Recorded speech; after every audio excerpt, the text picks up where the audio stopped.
All right, a quick start could be very good for the Ole Miss quarterback race. Whoever gets off the line fastest has the advantage this fall. This is the Locked On Ole Miss podcast. You are Locked On Ole Miss, your daily podcast on the Ole Miss Rebels. Part of the Locked On Podcast Network, your team every day.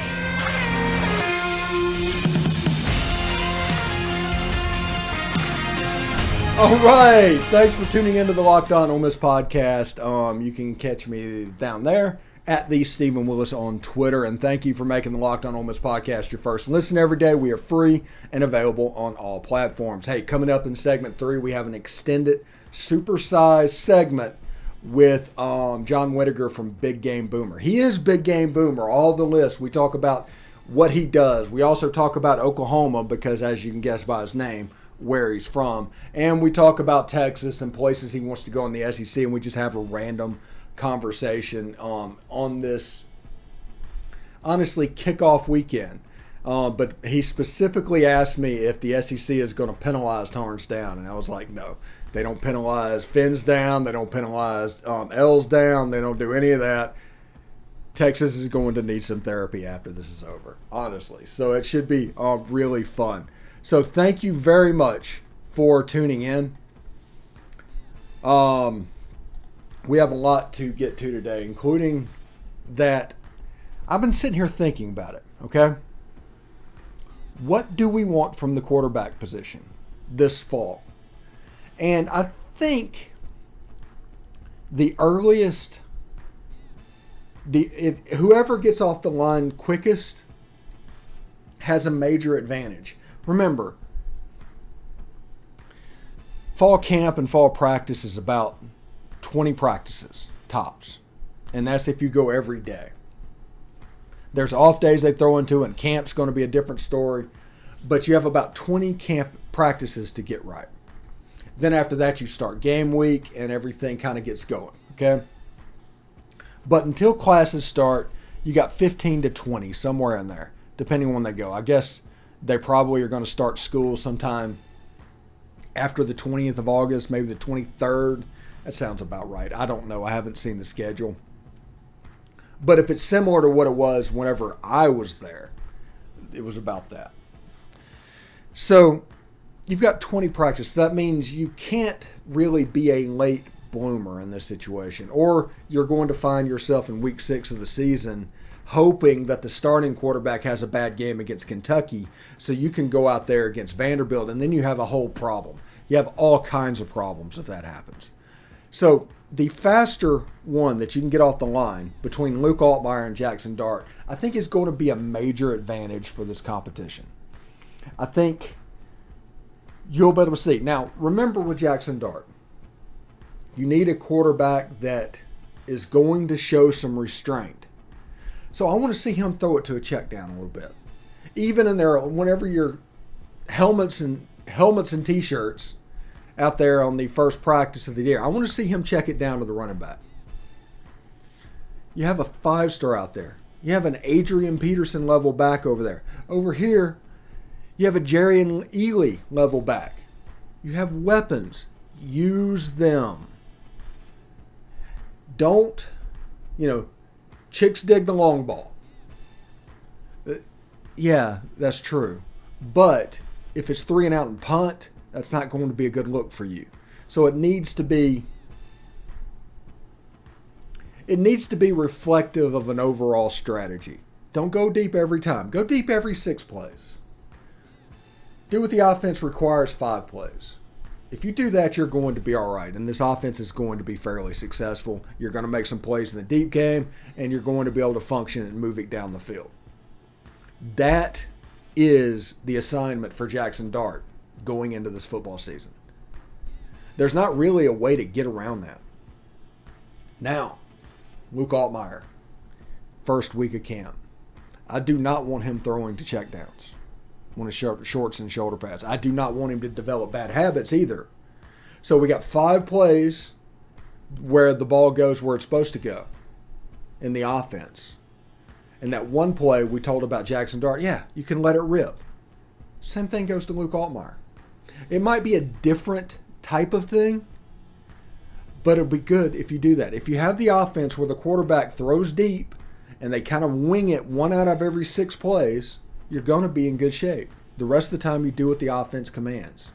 Either checkdowns or Michael Trigg or those guys. If you do that, you're going to be pretty good.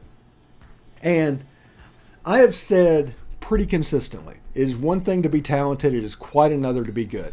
And that quote is directly from Ken Dryden from the Miracle on Ice when he's talking about the U.S. team with a bunch of talented college kids going against the Soviet thing.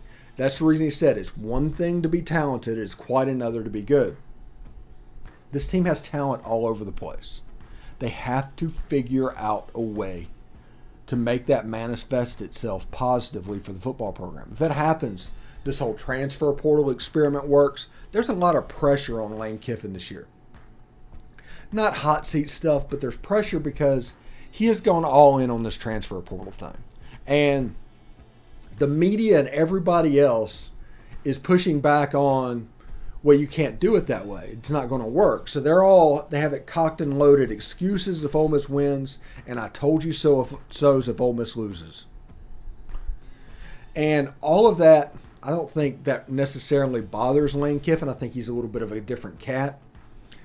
But if you take the quarterback competition, Jaxson Dart and Luke Altmyer, that adds another layer of pressure in this situation to where this thing can kind of be turned upside down.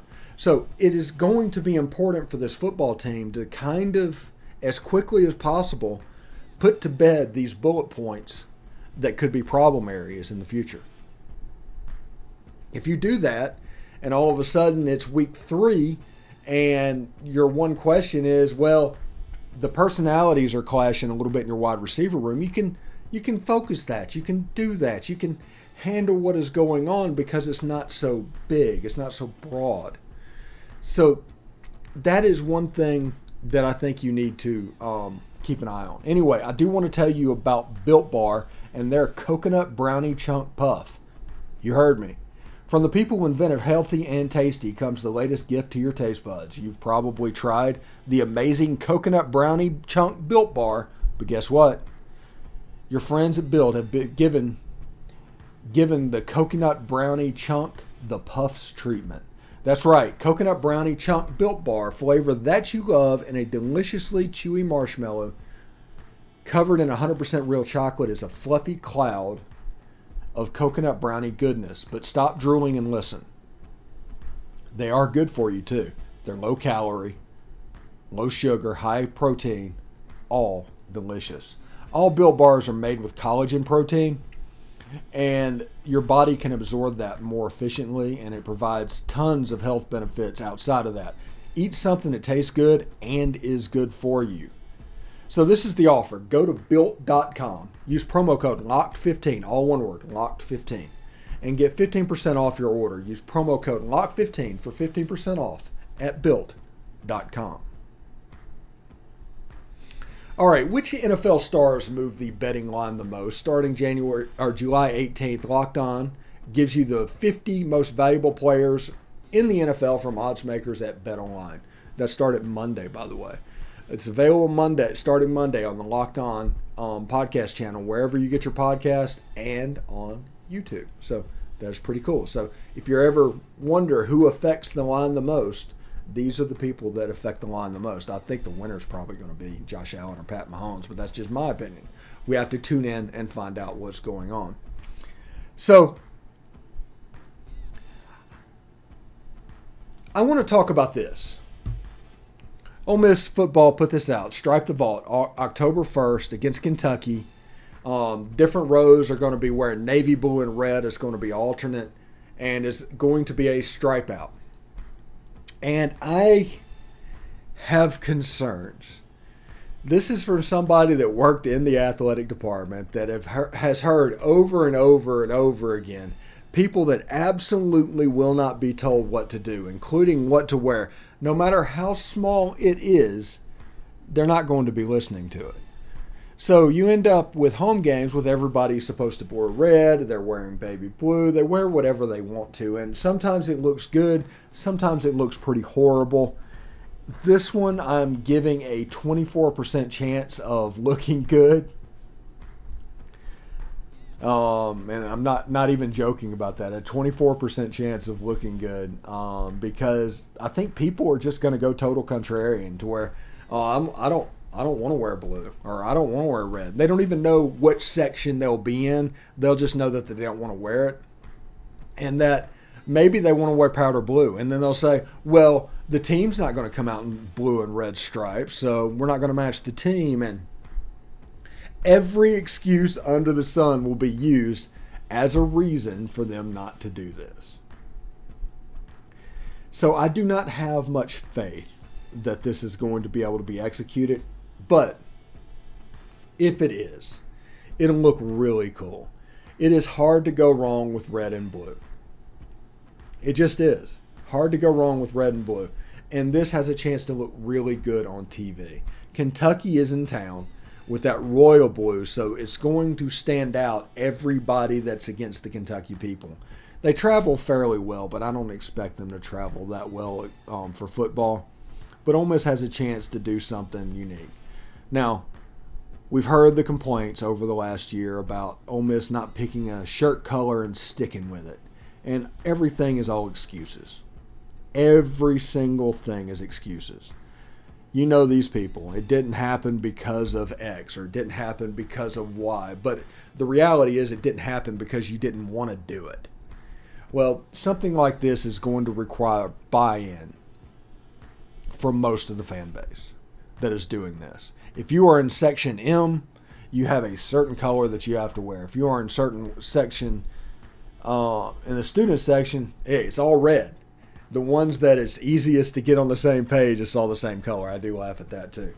But the people that are in the season ticket sections are going to have to really make a decision to do this. Now, it is smart for Ole Miss to bring this out now, because it is going to have time to where you can kind of increase buy-in. If I was Ole Miss, I would put this tweet out every week. I would find a way to put this out on the official website, and I would just hit it over and over and over again, or else they will say that they didn't know. Whenever they show up in a powder blue shirt, they will say that they did not know that we were going to do this. And I just think that if you eliminate excuses, this is what you're going to have. It's going to be a big thing. So I hope Ole Miss does this right and continues. I hope the Ole Miss fan base adopts it, because it could look really cool. I do not have high hopes after 40 years of PTSD of people making up excuses why they can't wear a color to a football game. I've heard this over and over and over again. I've heard this argument so many times. It just doesn't even make sense anymore. So a stripe out, I have questions about the execution of this, and I give it about a 24% chance of pulling it off. In the comment section below, tell me what you think of the stripe out and how you think the stripe out is going to look. Seriously. When we come back, we are going to talk to John Whitaker, Big Game Boomer. That's his name on Twitter, Big Game Boomer. Mr. Listmaster Extraordinaire is going to talk. You got about 20 minutes in there of him. And he's going to do that. But right now, let's hear from our sponsors. All right. Thanks for making the Locked On Ole Miss podcast your first listen every day. We are free and available on all platforms, including iTunes. So don't forget to rate and review us on iTunes. You can say whatever you want to say. Just make sure it comes with a 5-star review. You can say Steve is an imbecile and he doesn't know what he's talking about, but his guests are pretty good, and I've got a good example of that right now. John Whitaker, better known as Big Game Boomer, is joining us on the show today. How you doing, man? Good. How's it going, Steve? Man, going pretty well. Now, if I remember correctly, you've been doing this for, 12, 18 months, somewhere in that ballpark? Yeah, about February of 2021, I believe, okay, when I kind of got up and rolling. What was the impetus for getting it up and running? Yeah, so I had never used. I had. It says like I had an account since like 2012. But I had never really used Twitter, and I took the week off of Thanksgiving of 2020, and it was COVID, so there was nothing to do. So I just started getting online on Twitter and just seeing all these fans arguing with each other, and so I started getting in on it. And before you know it, like I'm arguing with Desmond Howard, and he's arguing back at me, slandering OU, saying all kinds of stuff. And so I just, from there, I was like, this is really cool. And once the season was over, I just had some ideas, like putting some graphics out there. I'd seen some other people make some graphics, and I put a list out that was like more schools with more wins in Texas over the last 10 years. And that went kind of crazy. And then ever since then, I just have been doing something almost every day. It's July of 2022. This has been going on for a while now. It's crazy. I had like 50 followers at the time, and it's gone quite up since then. Yeah, I think you're over 45,000 at the moment. 45,000, yeah, on Twitter, and then almost 50,000 on Instagram. That is really cool, man. Also, you'll see whenever you guys come to the SEC that one of our greatest traditions is Tennessee fans claiming they're back. When you mix that with Texas fans claiming they're back, I mean, the UT possibilities from both teams is out of this world. Yeah, I was about to say that sounds a lot like Texas every year, saying that they're back. Yeah. Tennessee was the SEC equivalent of Texas when it comes to that, and they just happen to do it. So, how do you come about a list? Let's say, for instance, I saw the other day is like best Mexican restaurant in each town. How do you come by that? How do you research that? So, like, what people don't understand is there is a massive surface beneath Twitter, like a huge network of college fans, and so I'm amongst that group. And yeah, I haven't been to every college town. The college towns that I've been to and I've had Mexican food, I have my opinion. But I will get, say, Ole Miss fan, hey, if you're going to get Mexican in Oxford, where are you going to go? And they'll give me their suggestion. And then that's kind of how I roll with it. And it's hilarious when, you post that and, over 2 million people look at it and they're arguing because there's never a right answer. It's just an opinion. And it just makes for great debate. I mean, it's fun there's so much garbage on Twitter that people argue about. Like, let's argue about fun stuff. Yeah. Yeah, and you're never right, because I have actually, I've stolen the idea from you, and I'm doing top 5 Ole Miss lists on my TikTok page. Yeah.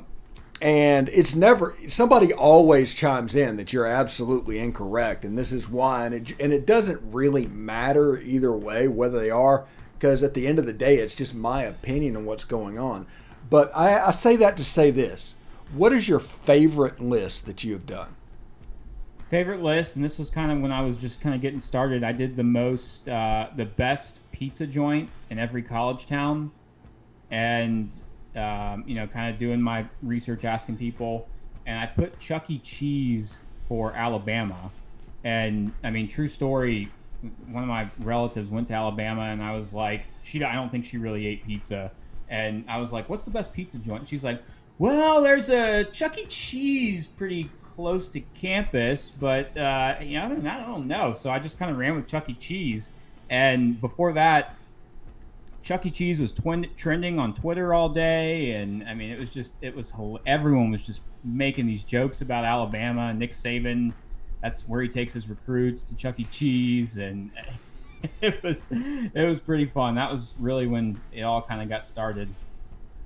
Now, I can't remember if it was Oklahoma or Oklahoma State, so forgive me there, but Laquan Treadwell was being recruited. This is whenever he was coming through and taking an official visit. I think it was Oklahoma State. And Oklahoma State had a chance to really get him, but they took him to a Panda Express. That was the recruit meal, a Panda Express. And really? that ended up being the thing that pushed him to Ole Miss, believe it or not. Wow. Yeah. Well, yeah, I think Ole Miss is a much better food scene than Stillwater, Oklahoma. So. Yeah. But Oklahoma State does have the same mascot, literally, as New Mexico State. It's the same guy. Like New Mexico State pays licensing fees. Yeah, exactly. Yeah, they pay Oklahoma State to use that mascot. Same with Wyoming as well. Yeah, that's absolutely crazy. It's not that hard to draw a cowboy, you know? Yeah. I mean, it wouldn't be that hard. Although, okay, so we're going to do a little bit of a list on camera today. I have not given you any time to prepare for this. Okay. But I'm going to ask you the top 5 places that you're looking forward to visiting once Oklahoma comes into the SEC. SEC venues. Okay. Number 1 got to be Oxford. Definitely. Number 2 is, I guess, Baton Rouge. I've heard great things about Baton Rouge. 3, gosh, man, that's tough. Because I've been to Athens a million times. I guess you could throw Auburn in there. Never actually been to Auburn. Then 4, Gainesville, just because you got to experience the swamp. And then I guess 5, Knoxville. Okay. Yeah, Knoxville is really cool. Now, whenever you go there, you're going to look at it, and it looks like a giant Tinker Toy set or an Erector set from like back in the 50s, because that's just the way it was built. And you know, trying to fix it up is just kind of putting lipstick on a pig, but it is really, really big, and it looks really, really big. And as Ole Miss found out this past year, whenever they're rowdy and they're drunk and there's just a ton of stuff to play for, that place can be that can be a hard place to play. Because they can kind of cauldron a little bit. Yeah. So, tell me a little bit, now that I got you on the things, like, what does Ole Miss fans need to know about OU? I mean, I think that OU, I mean, they fit right into the SEC blueprint when we're talking about fan bases. I mean, outside of the SEC, they're one of the most rabid fan bases out there. I mean, huge presence on social media. Travel extremely well. Like, I think the first couple years when OU's in the SEC, you were going to see droves of OU fans go to every single road game because they already travel well. Great tell, but they're also very welcoming. It's not a very hostile crowd. Like, you know, if Ole Miss fans come up to Norman, everyone's very welcoming. Tailgate wise, I mean, it's a good fan base. Obviously, I'm a little biased, but I think it fits right into the SEC, and you know, everyone I know is looking forward to it.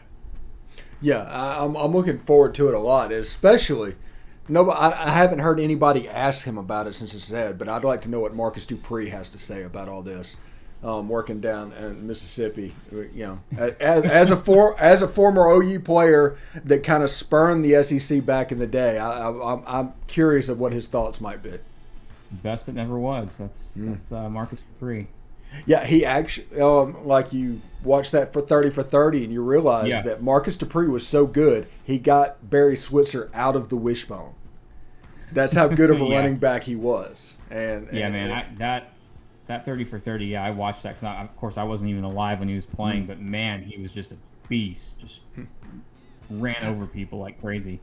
Yeah, I don't know what was in the water back then, but that was Mississippi's version of, like, Bo Jackson and Herschel Walker. And all those guys were kind of around at the same time. And to me, it's just really interesting to think about, because those are, like, super athletes that just completely changed the way the game was played. Now we're all spread offense, throw the ball around the park.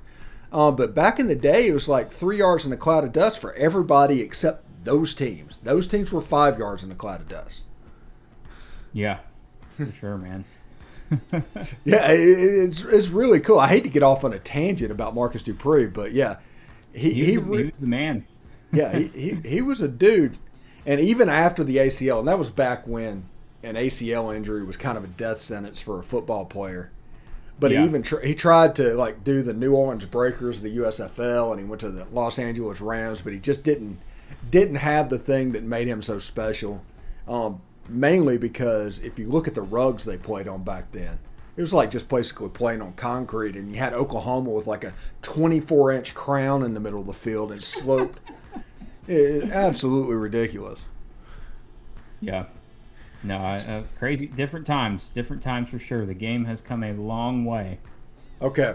As an Oklahoma fan, and I'm not going to rag you too much about the baseball national championship, but I had to bring it up once. Hey, it's all right. We didn't even deserve to. No one was expecting us to make it that far. So, hats off to you guys because you all were preseason number one. So, Yeah. And congrats. those pitchers, got drafted very high. It was very impressive. It just, Yeah. you guys kind of ran into a buzzsaw that weekend. But tell people what they need to expect from Texas. We always make fun of Texas. The Texas is back, Tennessee's back, all of that stuff. As an Oklahoma fan, what does SEC fan need to be ready for Texas? You're going to see Texas fans coming into the SEC very entitled, hugely entitled fan base. That they're going to expect the SEC to bow down to whatever they want because that's all that's happened when they've been in the Big 12. Bob Bowlesby and the gang just bowed down and let them have the Longhorn Network. I don't think that would fly in the SEC. They basically can get away with anything they want in the Big 12 because they're Texas. But when they're going to the SEC, they're not the biggest. They're a huge brand, but they're not the top dog. So Greg Sankey's not going to cater to whatever they want. Like I sure as heck hope that the horns down penalty gets tossed away because I think that's a bunch of crap. So it's a very entitled fan base, and I know I have a lot of Texas fans, but they just expect to be catered to because they're Texas. There's this image of we have decades of success, and they haven't done anything lately. All the SEC fans I've talked to are excited about OU coming, and are like, God, we don't want to deal with Texas. Because they're very a high maintenance fan base. Yeah, and we've noticed about A&M as well that is absolutely a cult. It is the most bizarre thing, and if Texas is extreme like they were the opposite way, both of those are going to be so annoying. But I tell you what, whenever Texas comes into the league, the first Thanksgiving when Texas A&M and Texas play again, I'm watching that game. No matter what else is going on, that Thanksgiving night, everybody be quiet. I'm watching that because I haven't seen people that just hate each other like they seem to hate each other. And I'm Ole Miss, Mississippi State. Like, we invented hostility. Yeah. But Texas and A&M, there's some venom there. They hate each other, and they've been ducking each other for years playing. Mm-hmm. So I hope that with the scheduling in the SEC that they get matched up every single year. That's a game that needs to be seen every year. I don't care if the ADs don't like it.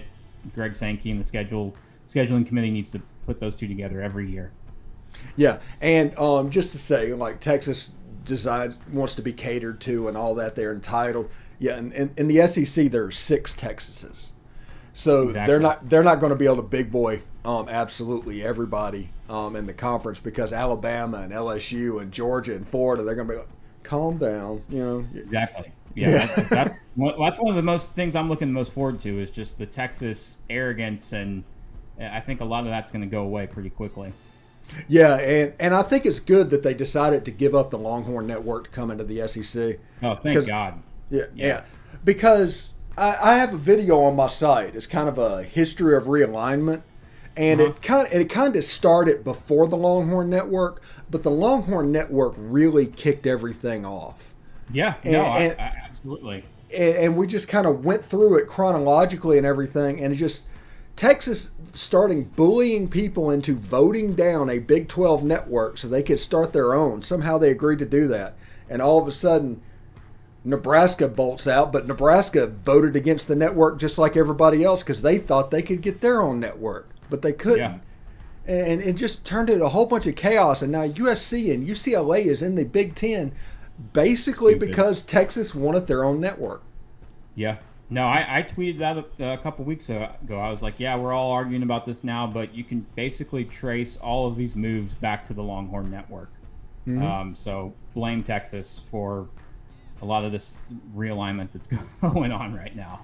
Yeah, and Greg Sankey at SEC Media Days in his speech, he basically fired shots at the Big Ten over and over about geographic footprint of the conference, because that Piscataway, New Jersey to Los Angeles road trip twice a year is going to be. I mean, like at least OU in Texas, it makes sense. Like, I mean, it's just you're expanding. Like, I mean, Fayetteville's like 3 hours from here. I mean, you can still drive to a lot of these places, but I mean, Nebraska's the closest school to those LA schools, and it's like 2,000 miles away. I mean, it would have been one thing if they added like Notre Dame or Virginia, and it just made, because I like the regionality of college football. This just it makes it's a money grab, and that's pretty much all there is to it.